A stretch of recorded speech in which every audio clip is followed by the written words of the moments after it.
अथ सप्तमः सर्गः। ज्ञातिदासीयतो जाता कैकेय्या तु सहोषिता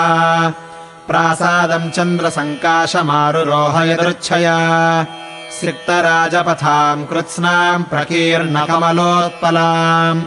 अयोध्याम् मन्थरा तस्मात् प्रासादादन्ववैक्षत पताकाभिर्वरार्हाभिर्ध्वजैश्च समलङ्कृताम्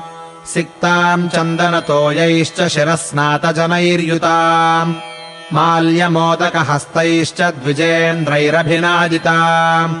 शुक्लदेवगृहद्वाराम् सर्ववादित्रनादिताम् सम्प्रहृष्टजनाकीर्णाम् ब्रह्मघोषनिनादिताम् प्रहृष्टवरहस्त्यश्वाम् सम्प्रनर्दितगोवृषाम्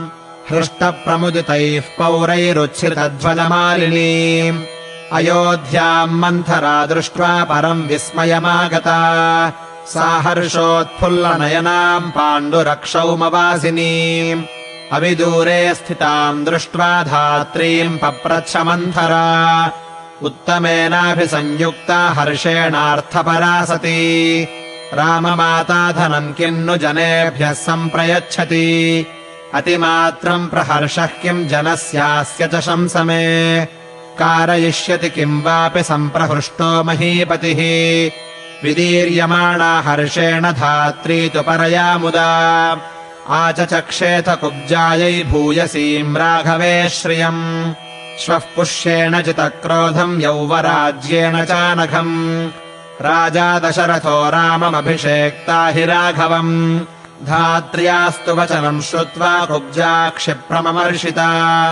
कैलासशिखराकारात् प्रासादादवरोहता सा दह्यमाना क्रोधेन मन्थरा पापदर्शिनी शयानामेव कैकेयीमिदम् वचनमब्रवीत् उत्तिष्ठ मूढे किम् शेषे भयम् त्वामभिवर्तते उपप्लुतमघौघेन नात्मानमवबुध्यसे अनिष्टे सुभगाकारे सौभाग्येन विकत्थसे चलम् हि तव सौभाग्यम् नद्याः स्रोत इवोष्णगे एवमुक्ता तु कैकेयी रुष्टया परुषम् वचः कुब्जया पापदर्शिन्या विषादमगमत्परम् कैकेयी त्वब्रवीत् कुब्जाम् कच्चित् क्षेमम् न मन्थरे विषण्णवदनाम् हि त्वाम् लक्षये भृशदुःखिताम् मन्थरा तु वचः श्रुत्वा कैकेय्या मधुराक्षरम् उवाच क्रोधसंयुक्ता वाक्यम् वाक्यविशारदा सा विषण्णतरा भूत्वा कुब्जा तस्याम् हितैषिणी विषादयन्ती प्रोवाच भेदयन्ती च राघवम् अक्षयम् सुमहद्देवि प्रवृत्तम् त्वद्विनाशनम् रामम् दशरथो राजा यौवराज्येऽभिषेक्ष्यति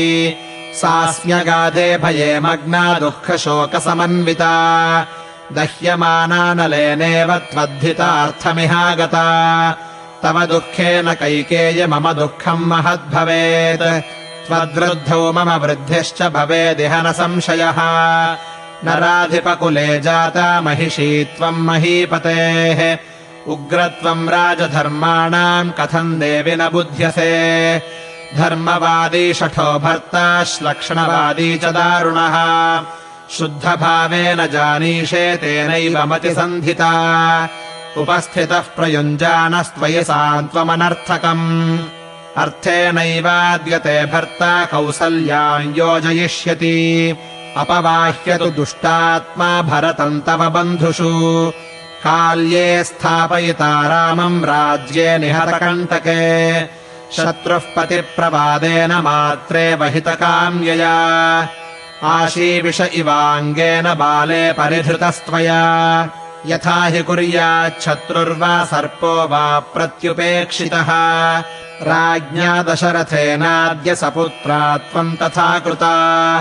पापेनानृतसान्त्वेन बाले नित्यम् सुखोचिता रामम् स्थापयता राज्ये सानुबन्धा हता ह्यसि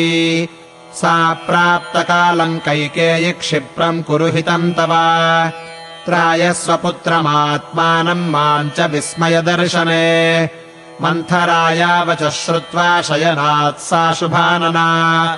उत्तस्थौ हर्षसम्पूर्णा चन्द्रलेखेव शारदी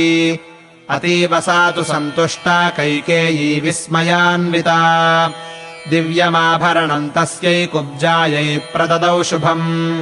दत्त्वा त्वाभरणम् तस्यै कुब्जायै प्रमदोत्तमा कैकेयी मन्थराम् हृष्टा पुनरेवाब्रवीदिदम् इदम् तु मन्थरे मह्यमाख्यातम् परमम् प्रियम् एतन्मे प्रियमाख्यातम् किम् वा भूयः करोमि ते रामे वा भरते वाहम् विशेषम् नोपलक्षये तस्मात्तुष्टास्मि यद्राजा रामम् राज्येऽभिषेक्ष्यति न मे परम् किञ्चिदितो वरम् पुनः प्रियम् प्रियार्हे सुवचम् वचोऽमृतम् तथा ह्यवोचस्त्वमतः प्रियोत्तरम् वरम् परम् ते प्रददामि तम् वृणु इत्यार्षे श्रीमद् रामायणे वाल्मीकीये आदिकाव्ये अयोध्याकाण्डे 7मः सर्गः।